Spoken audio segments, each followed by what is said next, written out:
this is about reviving our community. So we wanted the commercial property sector to get a good idea as to what happens in the charity world, and we're trying to link the two groups together. Quick introduction. So A-Stop puts a stop to wasted space. We're like a property agency. The one thing that we do is we get rent-free space for charities. That's it. That's all we do. And we do that by working with landlords who have got spaces that are either going to be rented, converted, and we convince them that it's actually cheaper and better for you and the community to give it to us rent-free on a temporary basis, and then that way we can work our magic with the charity sector. One of our big charities we work with is Temporary USAID, and their sole goal is to give out rent-free space to charities. And their biggest brand that they have is Rainbow Rising, which is their public-facing brand. So although we work across retail, office, and warehouse, a lot of the branding that you see around you is all about what we can do in all of those types of spaces. You can see a bit of a pattern here where empty rates are getting harder and harder to avoid. The consultation was purely about rates avoidance and evasion. There was no comment in that consultation about what are your ideas to revamp the whole system. So it looks like these sorts of things. This is probably quite a good summary. So already ineffective is the artificial managed insolvency, which Jerry mentioned. The temporary reclassification to agricultural space. We put a question mark on that because some councils will let it ride because it's too hard to fight. Other councils will be like, I'm sorry, you can't have a snail farm in Lincoln's Inn Field. It's not going to go down well. And Camden Council will take you to court and have done successfully. The Guardian programme doesn't work anymore. But I will say one thing though, and there is one guy from the sector in the room. It is still a good option if it suits the building and you're really worried about things like squatters and frozen pipes. It works well, and we work quite closely with that sector as well sometimes. But you can't really put a Guardian into a shopping centre with a shop and put a shower in there. So it doesn't always suit every building. 6 weeks occupation to reset the clock and get the empty rates relief again. Again, it's been crossed out there because it does not work in Wales or Scotland anymore. The same item is still listed here for England only. So as I say, whilst the building is unoccupied, you can get relief. You can try and make your building a listed building, but nobody really wants to go down that road. It's going to be complicated for your life. Try and get the valuation office to reassess the space to less than 2,900. It does work if you're going to take a space like this and slice it into really, really small rooms. But in the City of London, you have to go really tiny to be able to get it that low.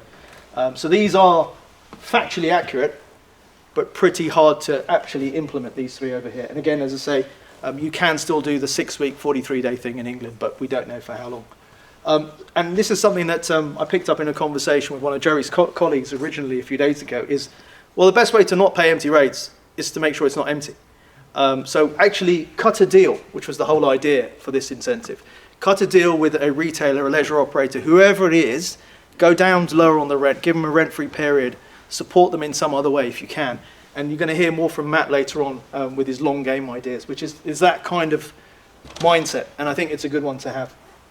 And then, of course, there is the charity sector where we can try and plug the gap, because charities, the biggest problem they face outside money is space. They can either don't have the space to be able to run the project or any other stuff that comes with it. So if we can help the charity sector who get busier during hard times along that journey, then that's kind of the way to go, really.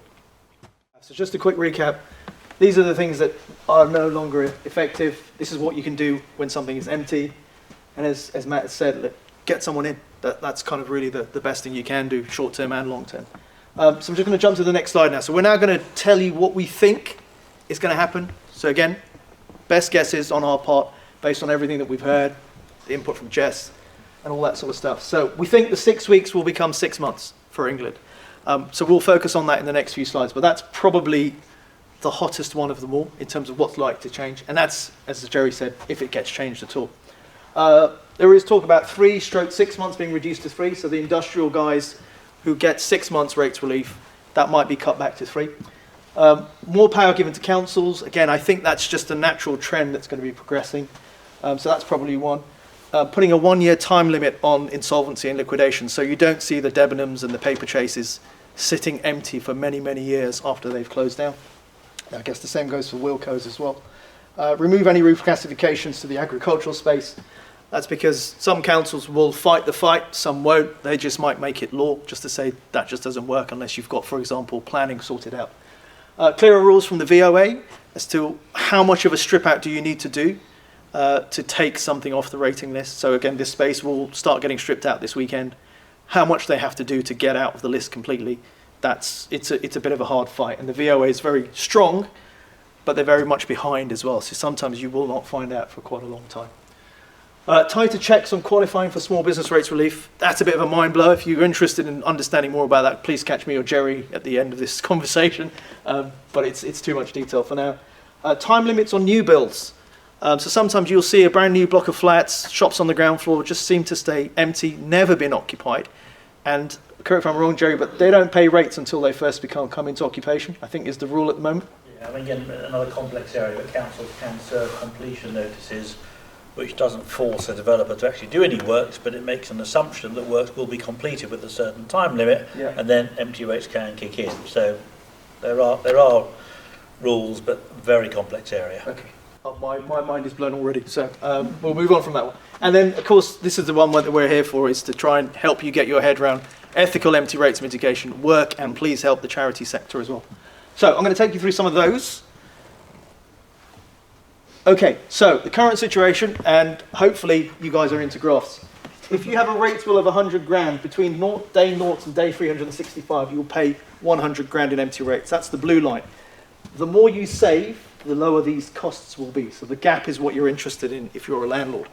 So currently you have the option of the box shifting thing. So you pay rates for 43 days, and then you'll pay an agent a fee, a small amount of money to help run the operation of moving things in and out. And then you do it again, pay rates for 43 days, pay a fee, 43 this. And this is the thing that was been referred to as box shifting or Bluetooth device using. So we can show you the next graph. So basically, we've tried to show you what's the difference between these two mechanisms. So the red line is if you work with a stop and the charity sector, you'd be roughly the same over a period of time. Sometimes we're faster in terms of getting rates relief because it starts on day 1. Sometimes there's less admin with us. Sometimes it's the other way around. So all in all, it's about the same at the moment. This big drop here is a lesser known tax break. So if you are a UK tax paying landlord, you'll get a tax break. So this is the interesting thing with the tax man. Although he's penalising landlords for empty buildings, and Jerry is totally spot on there are other tax breaks that are there and exist to help the charity sector. So one of them is, if you donate space to a charity for a year, they will give you a certificate. The charity can give you a certificate saying, thank you for the space. I know you could have charged me, say for this floor, £150,000 in rent over the course of a year, but you've charged us nothing. Here's a bit of paper saying thank you very much. You can take that piece of paper, put it on your tax return at the end of the year, and reduce your taxable profits by 150 grand. So although you haven't handed any money over, you're getting a big tax deduction. So you take the tax rate times 150 grand, that's about £35,000 of hard money in your pocket. This is on top of the business rate saving. So when we talk to an accountant who brings this angle in and introduces that to the property sector, that, as I say, is when magic happens. And that's why you'll see the costs drop off dramatically at day 366. You don't have to commit to that front. It doesn't work for pension schemes and REITs because they don't pay tax. But if there is a UK tax-paying landlord, this is a very less known benefit that's out there for you. Can I have the next slide, please? So if England copies Wales and Scotland and moves the 6 weeks to 6 months, you'll have to pay rates for 6 months, 183 days. So that's about 50 grand out of the 100 you have to pay. And then you'll get your 3 months rates relief, and then you'll do it again. So the next graph will show you that this is not as good as it used to be. So the box shifting model is basically broken in Wales and Scotland. So people don't do that anymore, generally speaking, out there. So the gap between the blue line and the red line is much more viable, basically, in this situation. So again, everything else stays the same.